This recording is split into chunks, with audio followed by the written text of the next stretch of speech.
Okay,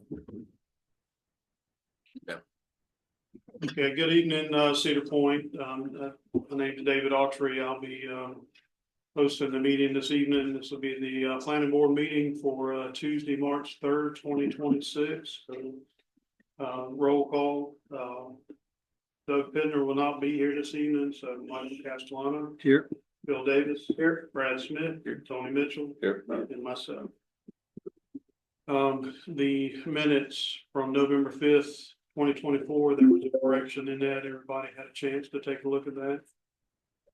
Anybody have any issues with it? The January 6th, 2026 minutes, any issues with any of that? All right, we'll need a motion to accept those minutes. I'll make a motion to approve November 5, 2024 minutes corrected and January 6, 2026 minutes. Second. That's so new bid. No, I'm sorry. you gotta vote. You gotta vote. Got to vote. I'm sorry. Sorry. All those in favor, raise your hand. Yep. Sorry. All right, new business. There's a text amendment, TA 2026-01. There's a request to amend section 7.13.d of the Unified Development Ordinance by reducing the required number of off-street parking spaces required for restaurants, diners, and nightclubs with an occupancy of 50 persons or fewer. All right, I'll go ahead and pull that application up on the screen. The applicant here is Paul Musco. There's contact information. The section of the UDO being addressed is section 0.7.13.d. Required parking by use, restaurants, diners, and nightclubs. To read as follows. A minimum of 10 off-street parking spaces shall be provided for all such establishments. For establishments with a maximum occupancy of 50 persons or fewer, one additional parking space shall be provided for every 10 occupants or fraction thereof. For establishments with a maximum occupancy exceeding 50 persons, one additional parking space shall be provided for every 3 seats or fraction thereof. Occupancy shall be determined by the approved occupant load established by the county health department. If no occupancy is assigned or regulated by the county health department, occupancy shall be based on the maximum permitted occupant load as determined by the applicable building code and or fire marshal. So that is the proposed language. Here in just a minute, I'll pull it up and compare that to the existing, but while I'm doing this, let me share my screen for anyone who might be watching this in the future.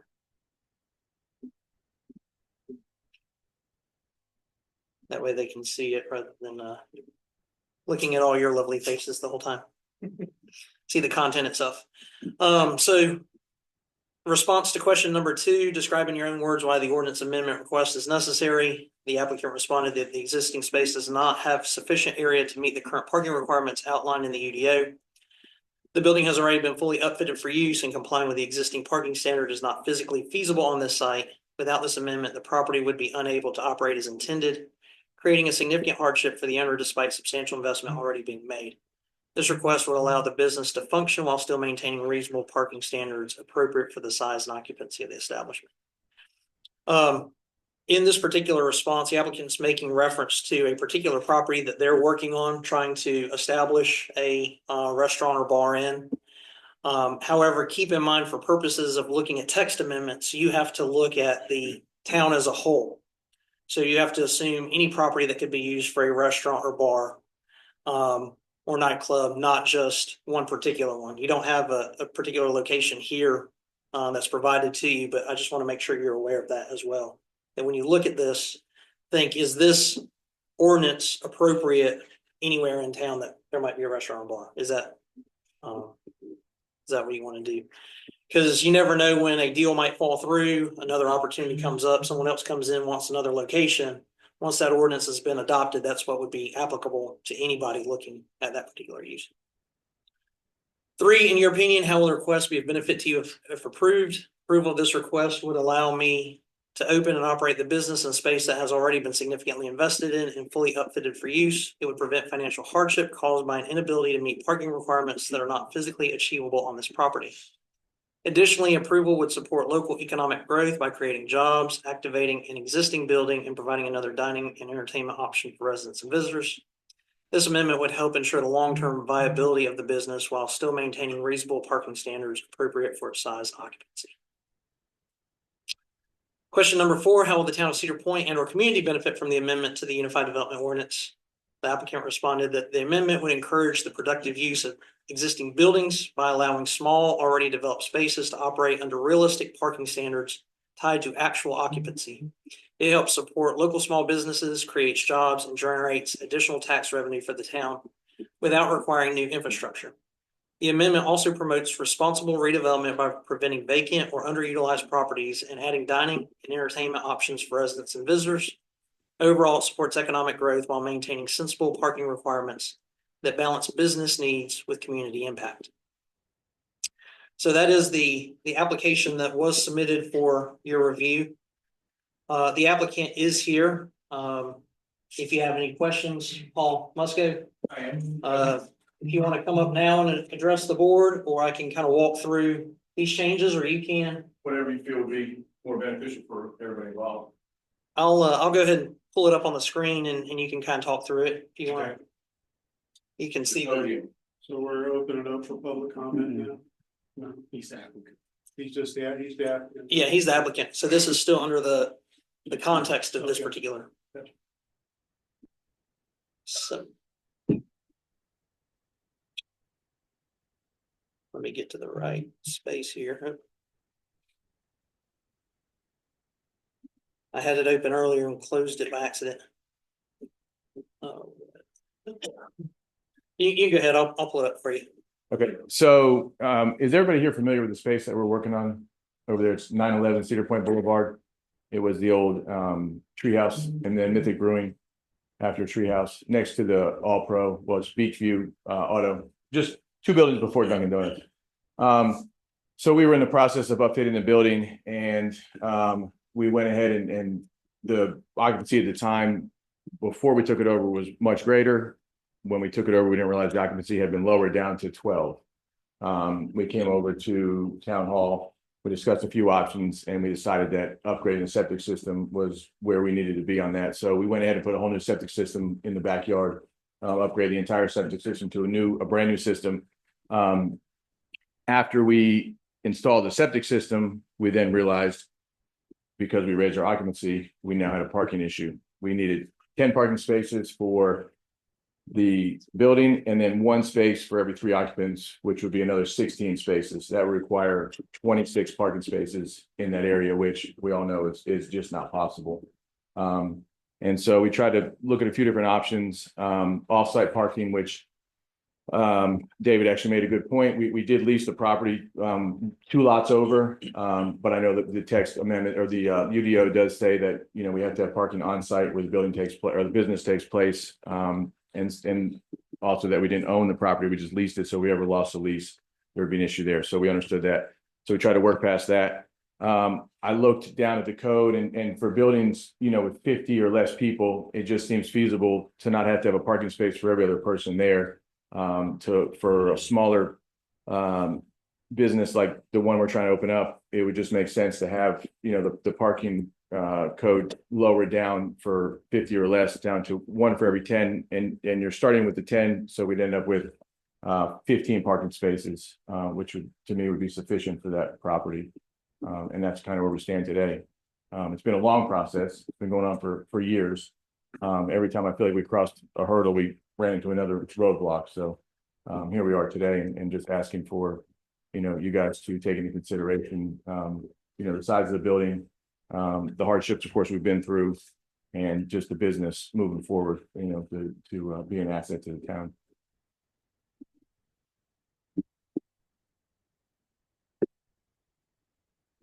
So I have pulled that up there on the screen. That's what currently is written as far as, this is the chart that we use dealing with required parking by use. So this is your use chart, and that says it currently stands. So the request basically is for smaller venues, 50 occupants or less, to change that from 1 space for every 3 seats to 1 space for every 10 seats. Is a summary of that. For the larger venues, that it wouldn't request. change at all.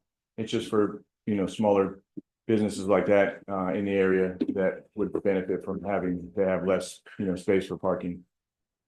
a lot of the buildings here were built back in the 40s and the 50s, and they, you know, they're a lot of the commercial buildings on Cedar Point Boulevard, you know, were homes or for different uses, you know, 100 years ago, 50 years ago. And so there's just, and some of them that it wouldn't be possible to get that much parking in for that type of use. It was used for that in the past. I'm actually going into business with Ashley. Ashley's here. Ashley worked with Erica's for how many years? For 5 years. They were a very busy, successful establishment. She just decided to retire, not Ashley, but Erica and Harry, the dentist, and they turned it over. And after they turned it over, it never really did what Erica's was able to do. And we're kind of trying to bring back that just, you know, local vibe.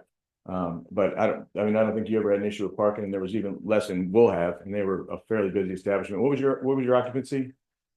They had an occupancy in 96, and they didn't have any parking issues, and we have an occupancy of 50. And so we feel like, you know, with the new change of text amendment, that we would be able to, you know, succeed with that.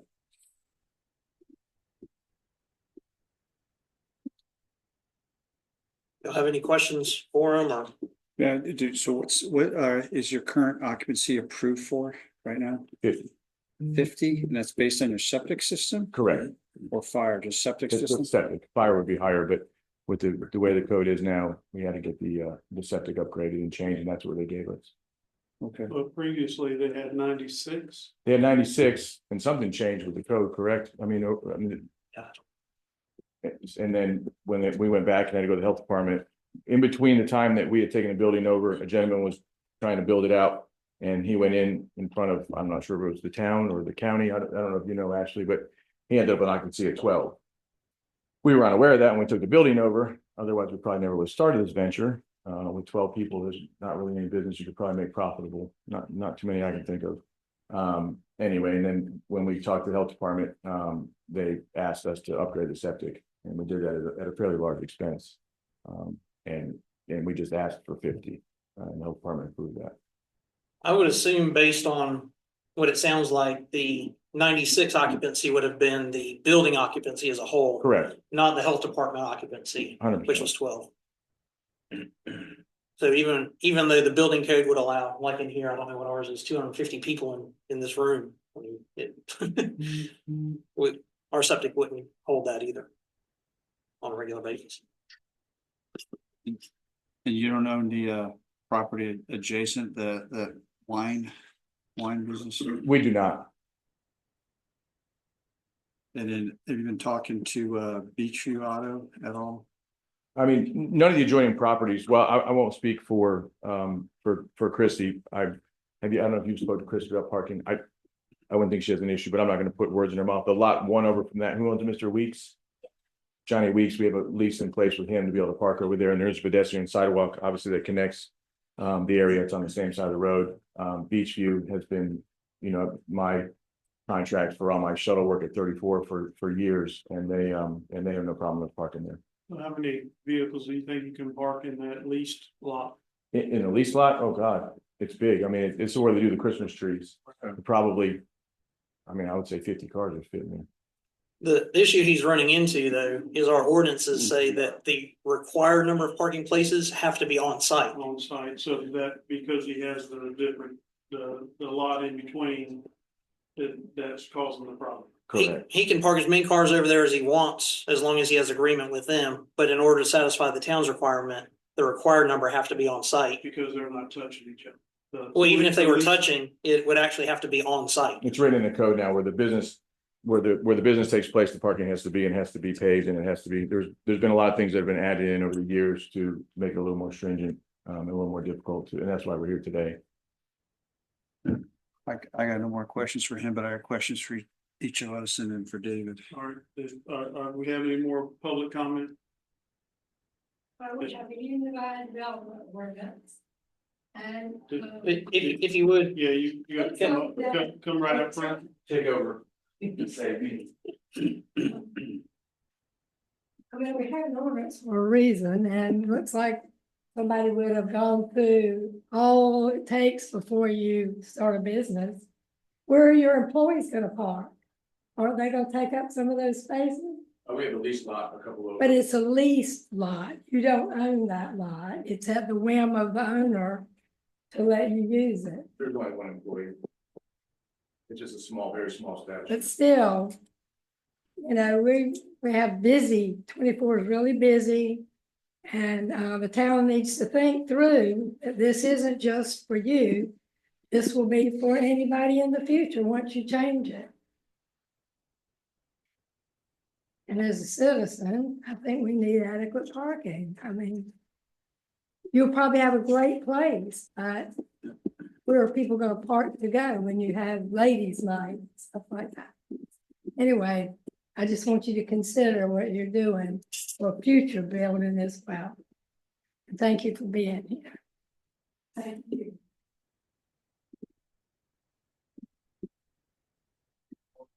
Public comment? Closing the public comment, open the board comments. So I got several questions for you, David. So out of curiosity, what is Cape Carteret and Emerald? I don't know. Okay.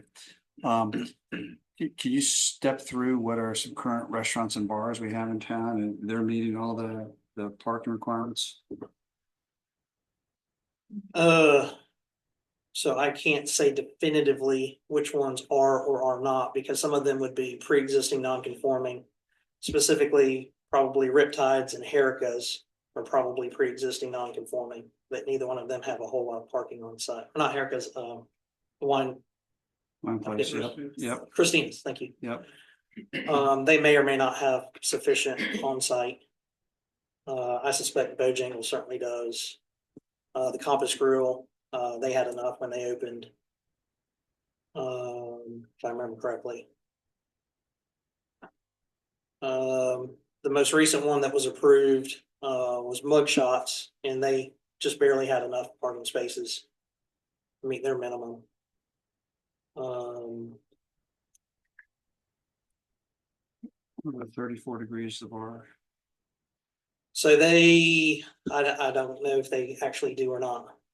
Yeah, I mean, so those are all factual statements within commentaries as I have frequented, rephrase that. I have been in each one of those establishments and the parking is just, I mean, it's wall to wall cars. I mean, we are a very popular area. We draw in people from Hubert to points east of Bogue. I mean, these people just come here just because of the environment. So that's my commentary. And there's hard parking. So talk about Treehouse or Hericas. I mean, people had overflow in the old Cedar Point tire park. So we're full. P&W is another one. I think they have sufficient parking. So I mean, But most of them would not meet the standards though, which was part of your oh, I question. know, yeah. Because a lot of them are not paved parking, which our ordinances now require. So they would have been developed years ago when we didn't require paved parking. But I got to, I mean, I do have to agree is like to what you mentioned before.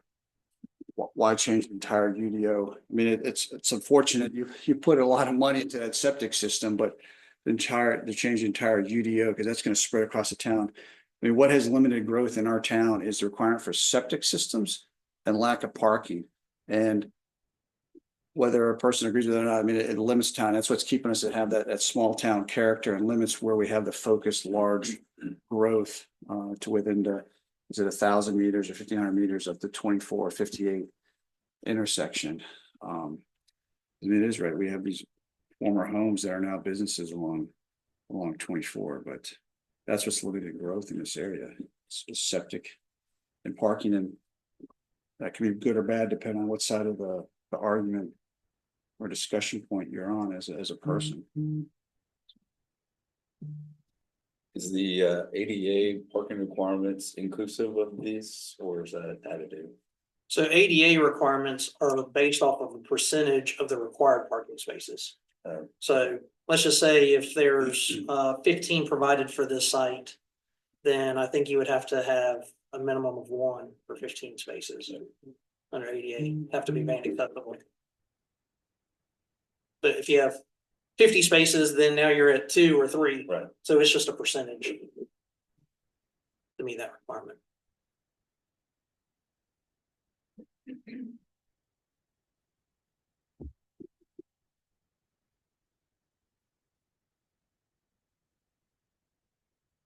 And the lease lot, that's not paved. So even independently, it wouldn't. No, but as far as the decision that you're looking at tonight, you should ignore that altogether, because the question is, do you amend the ordinance to reduce the number of required on-site parking? Because the example would be, let's say Riptide's changes ownership. They would have to now conform with whatever the UDO is, right? Changing ownership does not change Okay. anything.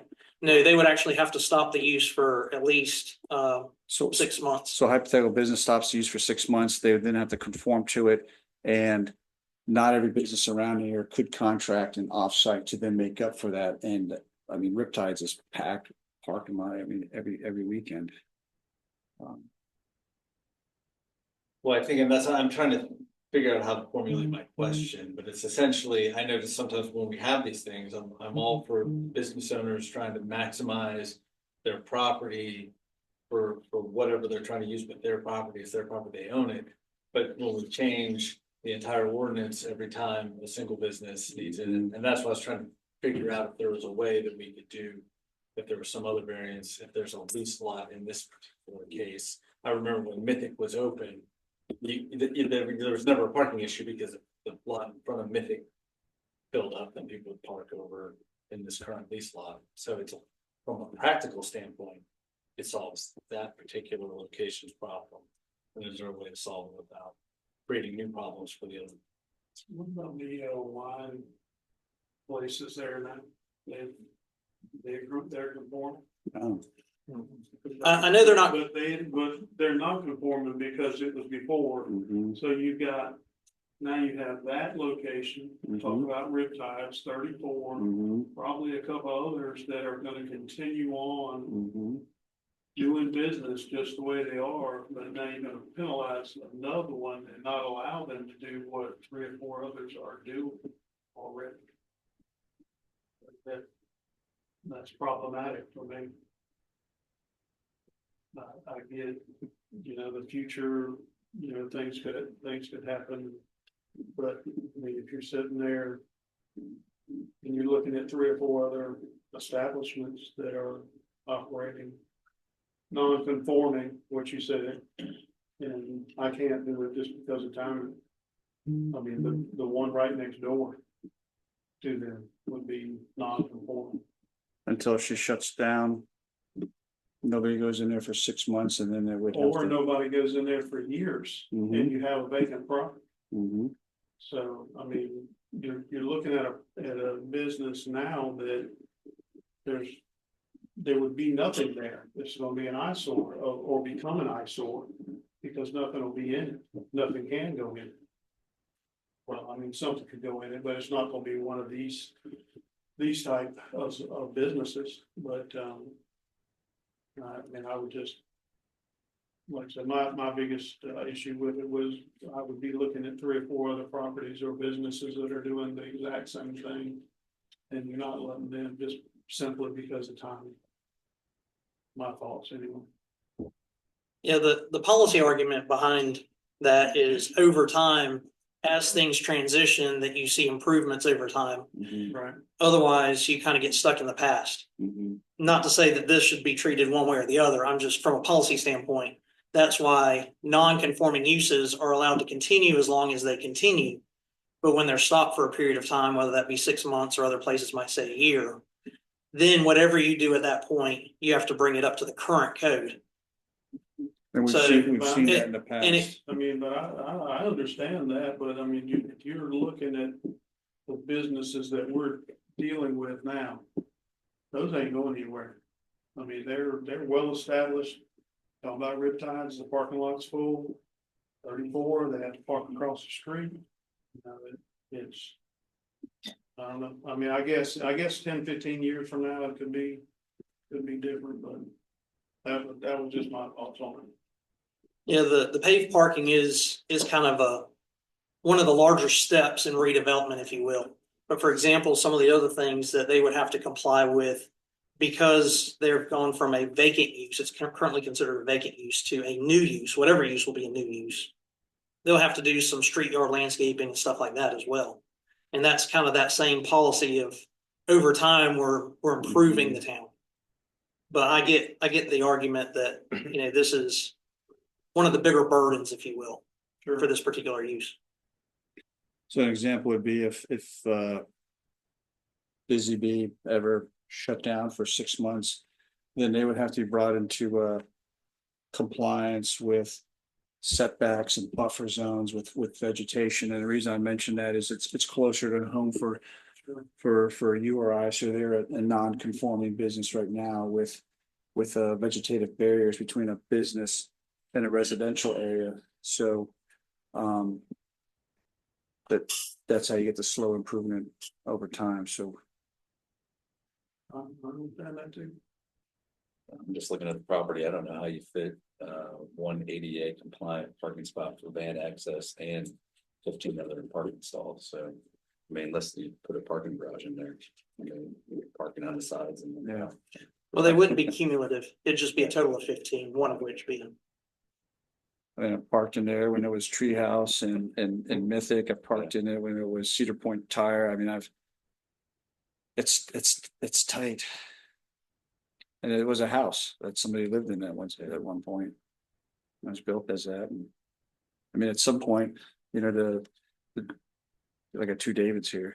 At some point, I would see developers coming in and buying up a couple properties to meet parking requirement and then beautify. Okay, tear down two former houses, now put one business on it to meet parking, to meet septic requirements, to meet vegetative buffers. In AutoZone, you look at AutoZone, prime example. Why is that area next to AutoZone not developed? It's their septic field. So again, it's what's keeping the small town character is those limitations.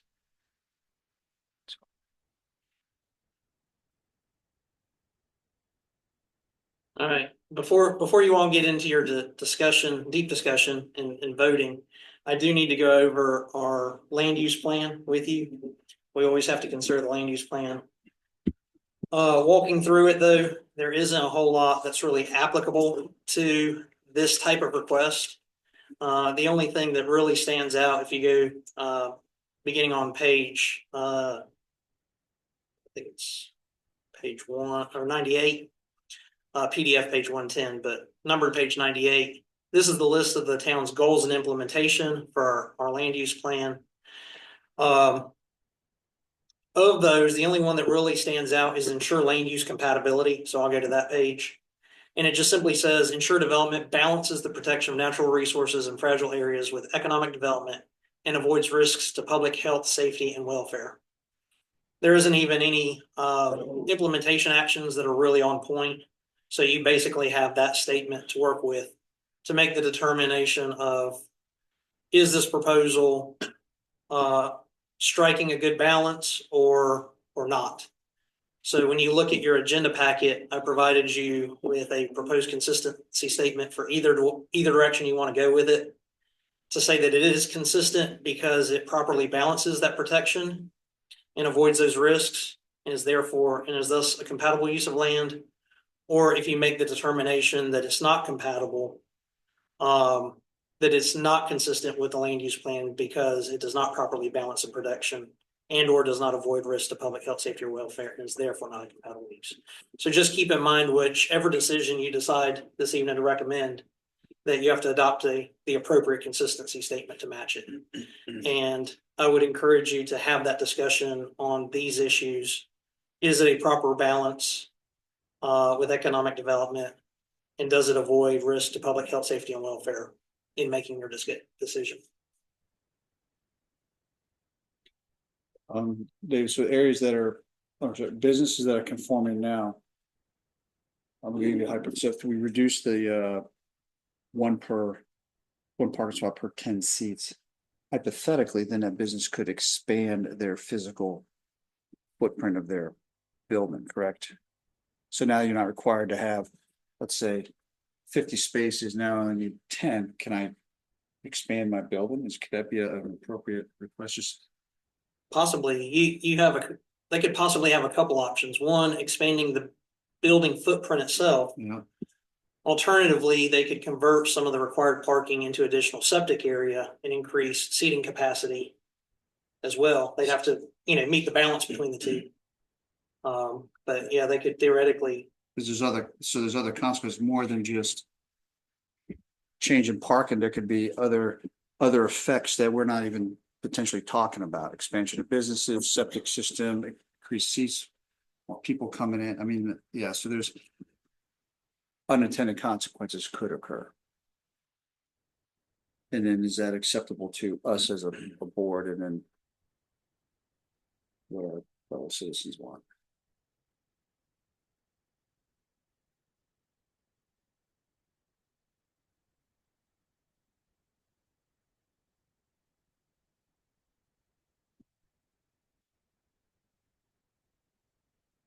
Yeah, it's a tough one because you definitely want to support our local businesses like this. And they've gone to a great expense, to get to this place. But you do also understand the safety and welfare issue with cars, too many cars in a small confined place.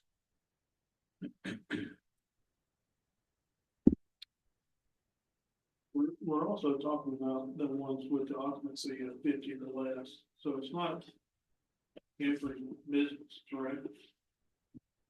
And like Michael, you were talking about, if somebody were to buy 2 properties and combine them together, most likely it'd be more than, the occupancy would be more than 50, so it wouldn't even apply to them. Possibly. Your hypothetical is like a Bojangles. Yeah. Any business, Or any anybody in the business UDO, together. anything. Or sorry, any restaurant, diner, or Right. nightclub. And we have a certain vibe, like I said, I've enjoyed every restaurant, diner, nightclub in this town. Love them, but we have people from out of town, Cape Carter, and what all comes here, Pelletier. We've got the climate here. I mean, the town, or I mean, people love it here. And they want to come and spend a Friday night here, Saturday night.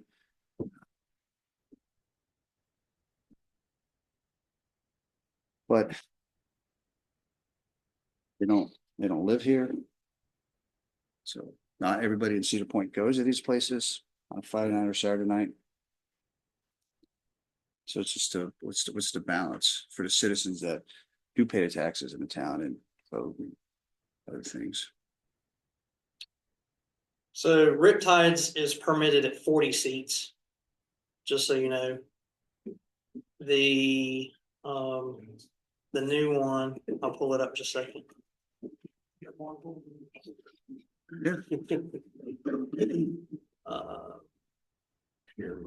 I don't remember. Paul, do you remember what yours is at Compass? The septic there, It's 35. 35. I think the other one,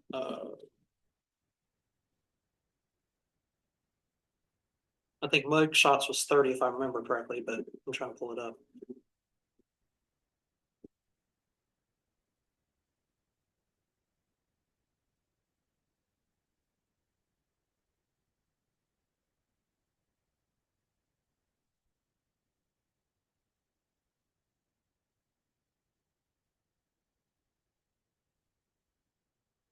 Earlier one. I'm pretty sure it was 30.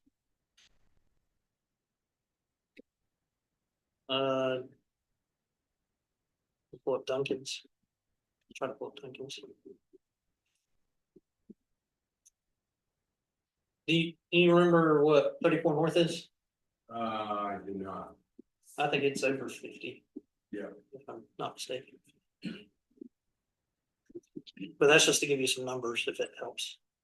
I mean, we're fortunate that these businesses are very fortunate that neighboring businesses don't care. AutoZone gets their parking lot filled. Riptides is parking in that furniture business spot, like, I mean, if. I mean, you could almost have like a land war where like no parking, no trespassing for your businesses after my business hours. What then?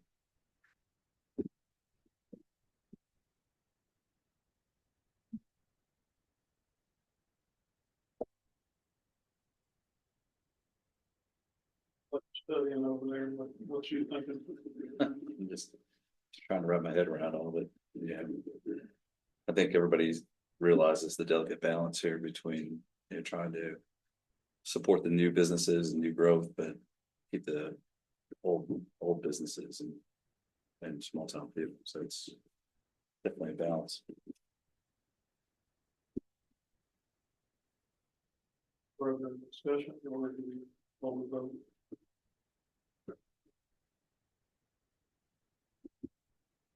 Your discretion. Or if you need more information, you can certainly ask more questions if that helps you at all.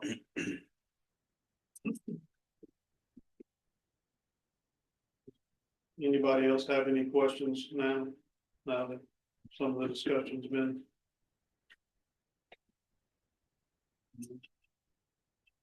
I just don't know. I don't know how you fit even 15 parking spots in that. It's gonna be a Herculean effort. Even if- Into the leased lot? Or No, just no, in current- the current current lot. existing lot, like. You have to parking around, I don't know on there. I do, Probably have to move the deck out of the front, just. Yeah. Which is not obviously ideal, but it's not gonna, be the most aesthetically appealing, but you get the parking space in there and do that too. I do highways and bridges. I don't do parking spots. No, but I mean. Yeah. You maybe do highways and bridges, but you live in this town and Yeah. you see these establishments every hour of the day. You've been in them, I mean, you're familiar with them and so are your neighbors and friends, and so I mean, you have experience with them. That's why it's tough. Yeah. I think there's Yeah. tension here too. I think that there's two issues that we're balancing. There's the specific business that we're talking about that's triggering the request. And then there's the effect that changing the request for the entire town. And I think with the specific property in question, because it has existed in other previous iterations, I don't really see a lot of tension going back to the statement that we have to say. I think the business plan for this specific establishment, I'm fine with the argument that it meets the intent of the long-term plan for this specific one. But the tension is in changing the ordinance for the entire town. What are the potential issues to come? And so I think that is it gonna cause any problems for this specific instance? It looks like that's a very low risk, but changing the ordinance for the entire town, what are the unintended consequences of that long term? Mike makes a lot of money.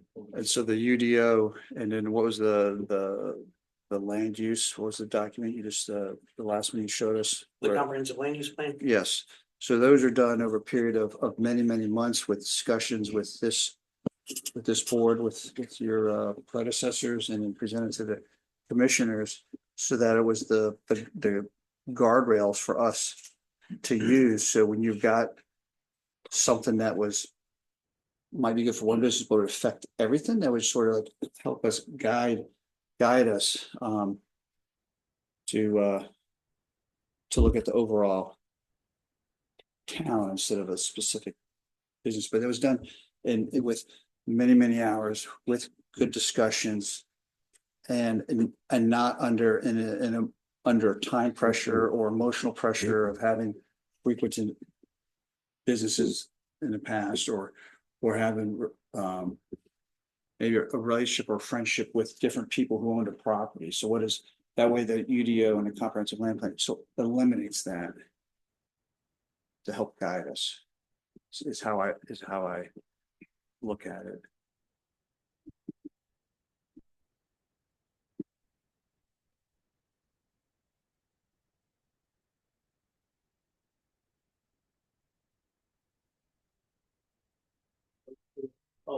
or disallow. So it's a- So it's up to, somebody's gonna make a motion. You can make a motion to approve, Or to disapprove, or to table it for further information if you need more information. I don't know that you're going to get any more information. But So I will make a motion. If you can put up the last one you had up, David. the last, Yes.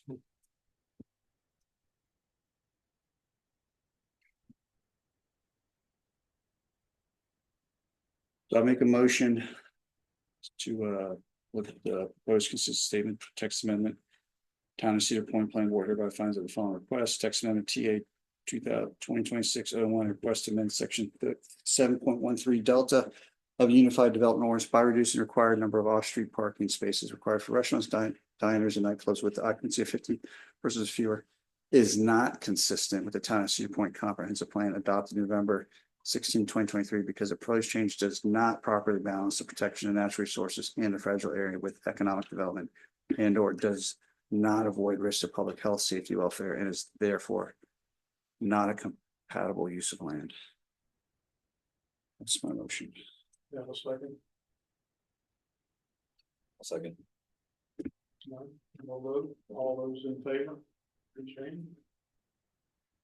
Those opposed?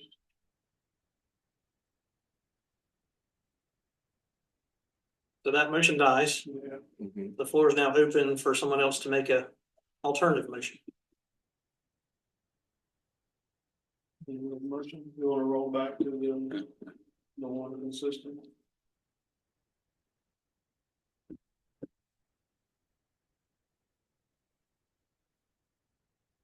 Sure. Okay. Make the motion that, not reading all of it, but is consistent with the Town of Cedar Point Comprehensive Plan adopted November 16, 2023. Because the proposed change properly balances the protection of natural resources, fragile area, economic development, avoids risk to public health, safety, and welfare, and thus is compatible with land use of land. Second. Again. Anybody?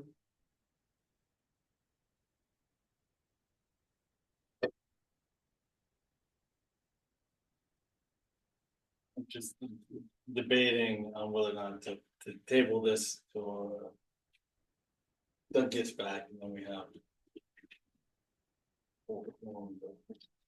But he can't vote, can he? If there's this high. He does not. Yeah, he doesn't vote unless there's a tie. Then there's gonna be no tie, because it's always 3-2. I mean, I think the thing is really, I guess. I'll second the motion. Those in favor? Those opposed? That motion is carried. All right, that recommendation will be passed on to the Board of Commissioners for their consideration. So with no further business, I guess we are adjourned. Now it's time for public comment. Was our attendance? Oh, we got it backwards here. So anytime you have new business like a text amendment, then you will have comment associated with that particular request. Number 5, public comments, is the public can comment generally on anything, Okay. planning, zoning related, that they want to comment on. And then you have the opportunity to individually address anything that you want under number 6. So now we're open to public comment again. Well, I'm very glad for you, glad for the family. Gonna be okay. Better than otherwise. This is the Cedar Point public. Everybody else came and I did. Anyone else? Yes. Yes, I understand, we're making today here. And I understand that there's to be no fence where the hospital is gonna be. And we're here asking your consideration, reconsideration, to put a fence there. Because I think the hospital will be dangerous to our children that are gonna play there in the street next to it. And I heard you say several times tonight with, and Paul, I'm sorry, I don't even know what you're putting. what you're gonna be doing, I'm sorry, but I heard you say several times that it's very important for a buffer, so. So I just would like to revisit this and try to understand what the commissioners are trying to do. The people in Megan's Bay with not putting this fence up for safety for our children. And I just would like for you to reconsider it and ask the hospital, make them, ask them to put a fence up. And, I understand there's to be some sort of buffer zone there too. That's not gonna be enough to deter people that are handcuffed going in to that facility if somebody gets out of there and they run over into Megan's Bay. So I'm only asking your consideration. Please put a fence up there for our sake.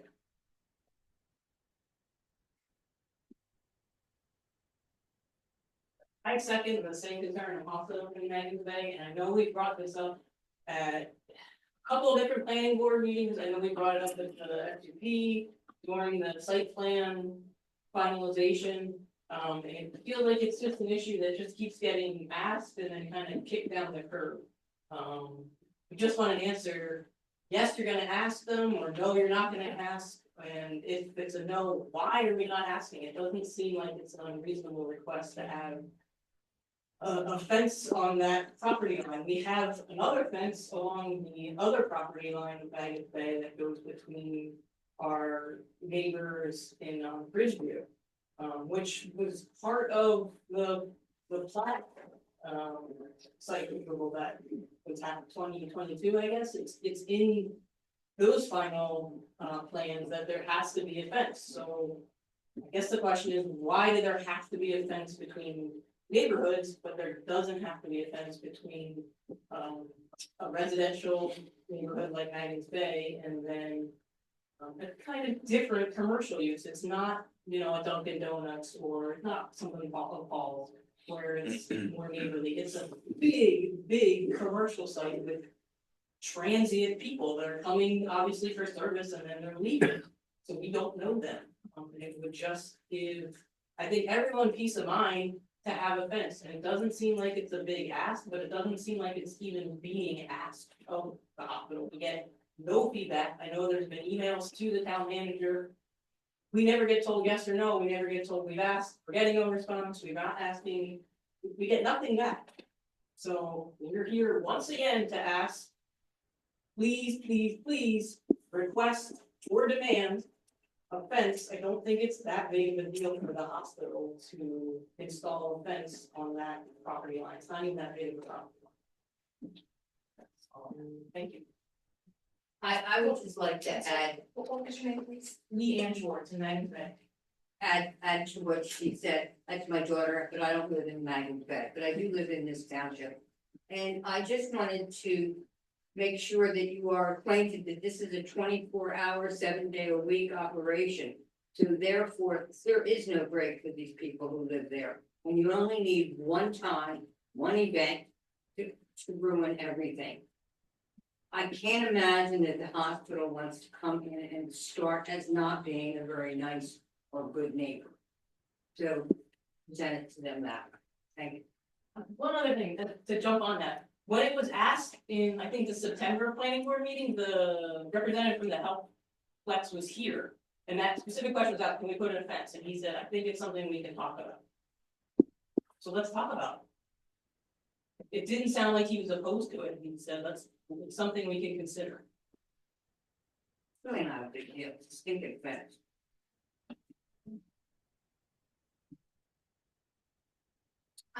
I'm going to follow along with what they're talking about. My name is Crystal Shaw, Maggins Bay. My property directly is behind the hospital. My backyard is going to be the hospital, and I find it very concerning and sad that what I'm hearing this planning board talk about in regards to a small business and how it's going to look in this town and how it doesn't fit the consistency of the town. But it was okay and approved by a planning board to put in a hospital with never even connecting or touching base with the people who are butting against that property. If you go to Morehead City, their hospital is not abutting against residential communities. You go to Onson Memorial, it's not abutting to residential communities, but I don't know if it was all of you, so I'm not gonna say all of you, but you approved of a hospital going in small town Cedar Point, but you're having an issue, and I'm not defending or opposed or whatever, I'm not saying yes him or no him. But it's very bad that you are so concerned about something so minuscule, but you totally are putting up a huge hospital in our town, on the right side of Highway 24, going towards the Emerald Bridge, going toward heavy traffic area and everything else, when there is so much other land in this town and down Highway 58 and Old 58 that could have been used.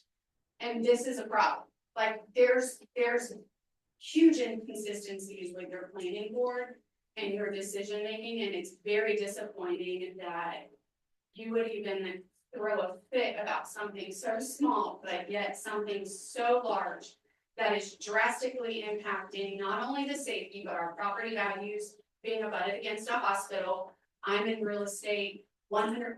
I have several clients who have been looking at Megan's Bay for the right homes, and just this week said absolutely not, will not move into that neighborhood with the hospital being right there. So bigger problems about traffic and parking and everything else with a small business like this, and then a huge business like a hospital. Let's face it, it's a hospital. We need to stop calling it a healthplex and sugarcoating it. We all know what it is, and you guys approved of it, and it never even went through the proper chain, and it's very disappointing that it even turned into this.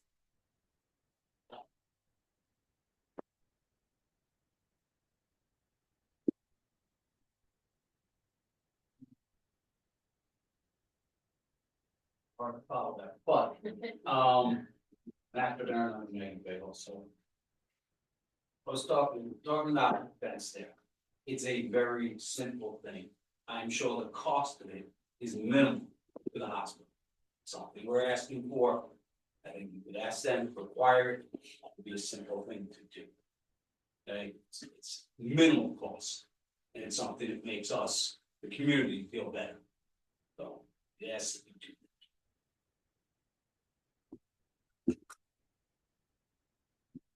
So my question on that would be, now, this board, is that something, because they're already in the building stage, is it something that we could ask them to do? So the planning board has no authority whatsoever in this regard. When the site plan came before this planning board recommended that a fence go in. Right. But this board is a recommendation board. This is not the Board of Commissioners. They don't get to make any final decisions. They have no right to ask the applicant for a hospital to put something like a fence in. They have the responsibility for addressing rezoning requests, text amendment requests, and things of that nature. They can enforce the ordinances as they're written in a commercial site plan. Our commercial site plan does not require a fence, and therefore they could not require a fence. In their recommendation board anyhow, they couldn't even approve the site plan. So when you say they approved the site plan, they recommended the site plan for approval.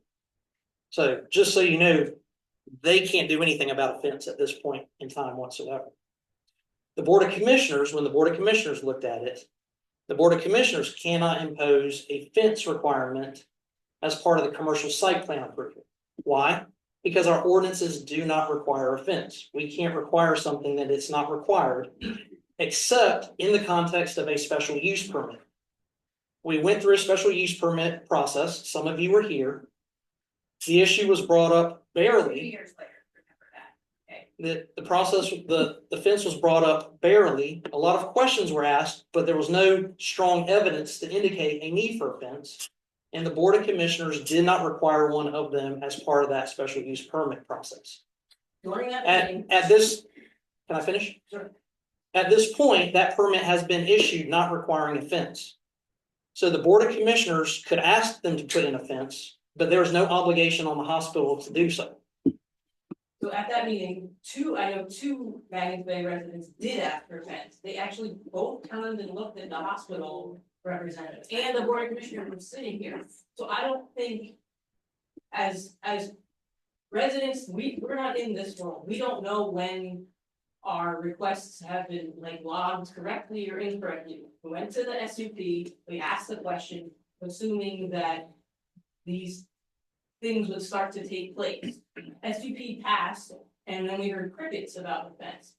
We asked a few more times about the fence and still no response. So I understand that it's past the point of being allowed to be a requirement, but it's not past the point where it can't be strongly suggested from the board of commissioners, hey, hospital, be a good neighbor, put in the fence. Everyone that lives near you is upset about it and wants a fence. I don't understand why we're getting no response from the board or from the town about this simple request. And it's not that we're asking at the wrong time. We're asking when you're telling us, oh, it needs to be at a site plan meeting. Okay, we come to the site plan meeting. Oh, no, it has to be at the SUP. So then we come to the SUP.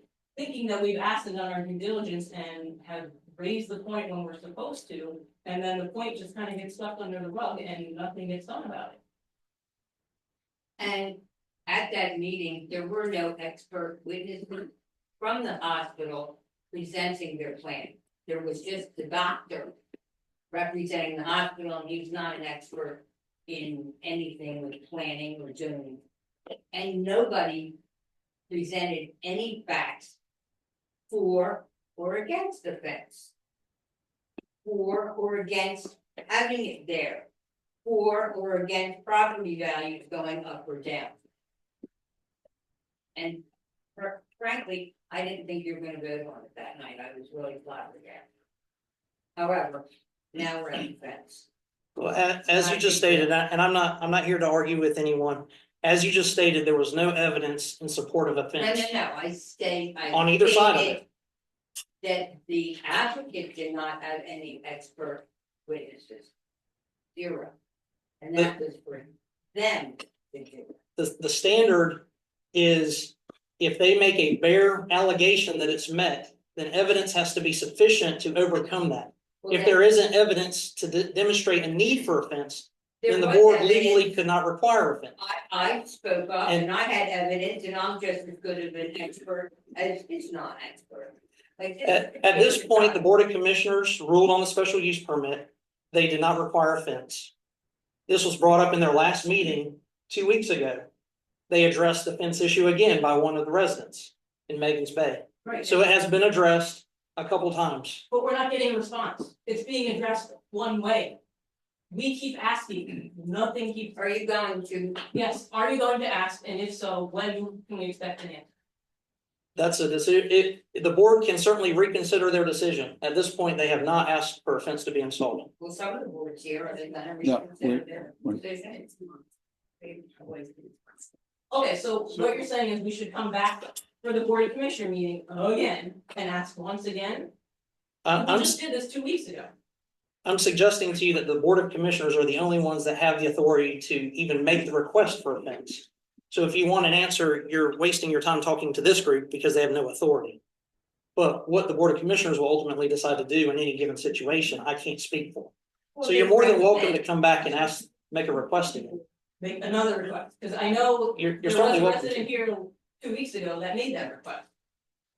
And during the Board of Commissioners meetings that I have stood in or that I've participated in, they say these decisions come to us after they've already went through all the litigation and stuff through the planning board. So here we are being told to go to someone else when the Board of Commissioners is telling us, come to the planning board meetings because everything is decided at this level. Which is, That has never been said by this town.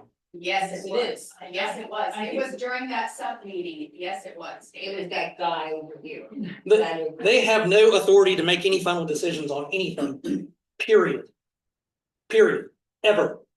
They are a recommendation board only. Yes. recommendation in pushing things forward or not pushing them forward? No, everything that they decide, one way or the other. So we're just gonna end up going back and forth and getting heated over this.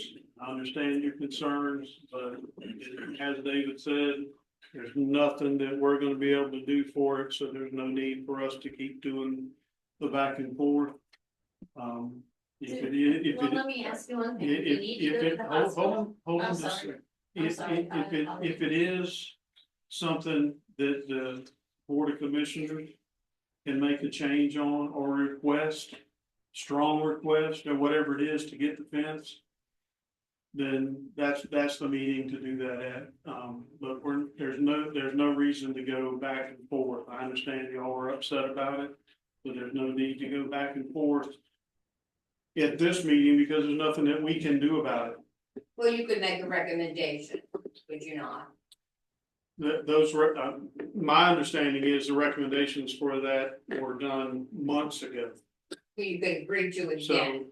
And I mean, otherwise, if you don't make a recommendation this evening for any of the recommendations. But the you thing made is we're not gonna have the authority, nor is the commissioners gonna have the authority to be able to tell them to put in a fence. Yeah, the commissioners could probably ask, will you do that? That's the place to do that. So come to the next commissioners meeting and ask them to specifically ask them and give them, say, get back with us by such and such date as to what the hospital said. But this going back and forth and it's just extending this meeting and we can't do anything about it. We could, we would. So, I apologize to you again, I'm sorry. I didn't mean to interrupt. yes, ma'am. But I don't think that this scenario has ever been that there's a hospital where there's a development. Right there. I don't think there's ever been this scenario. I've looked, I've tried to find this. And there's never been this. So I don't know how you cannot go to the hospital or the commissioners themselves and said, hey, buddy, we really did wrong on this. This is wrong. Wait until the child is hurt. Wait until something happens. I just don't understand it. It's just not fair and it's not right. That hospital going up next to Megan's Bay, you guys did that. You approved it. How in the world could that have ever been approved? And I know we should keep just repeating it and going over it and over it again, but we in Megan's Bay, that's always in my mind about what's happening there. As Crystal said, what's happened to our property value now? And you guys again did it to us. The ambience of this beautiful Cedar Point is going away. It is going away. And it was with you men that did it to us in our beautiful town. And it's very sad. And like I said, there's not a day that doesn't go by in my life that I don't think, and I hope and I pray that nothing ever happens to a child that will want to come over and watch these sirens going off all the time. They'll be playing at that fence. Don't think they won't. And they'll come over here and something will happen. Any further comment? Close the public comment. Good nerds? No, I mean, Comments from the board. yeah, I got comments. So that's why I like to. That's why I like to stick to the comprehensive land use plan, because the comprehensive land use plan is developed with citizens from all the neighborhoods, and it does serve as the guardrails for us. And that's just something I like to use and maintain our small town character within compliance of current town ordinances and zoning. So, but appreciate y'all's discussion tonight.